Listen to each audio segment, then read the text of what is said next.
নমস্কাৰ, মোৰ এটা নতুন ভিডিঅ'লৈ আপোনালোকক স্বাগতম জনাইছোঁ। তো আজি আমাৰ ৱাচিঙত আহিছে এখন গ্লেমাৰ, যিখনত আমি ফুল ডিটেইলিং ৱাছ কৰিব লাগিব। আপোনালোকে আপোনালোকৰ স্ক্ৰীণত দেখিবলৈ পাইছে বাইকখন কিমান লেতেৰা হৈ আছে।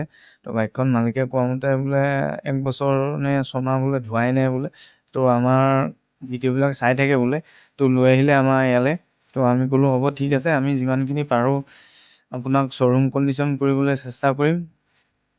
তো আমি কাম আৰম্ভ কৰি দিলোঁ, ধুনীয়াকৈ কেমিকেল মাৰিলোঁ, আইৰণ আৰু ডিগ্ৰিজাৰ ইউজ কৰি আমি ধুনীয়াকৈ বাইকখন চাফা কৰিলোঁ। চাফা কৰি আৰু আমাৰ ল'ৰাকেইটাক ক'লোঁ যে ধুনীয়াকৈ ব্ৰাছ মাৰিবলৈ। ল'ৰাকেইটাই ধুনীয়াকৈ কামটো কৰি গৈ আছে।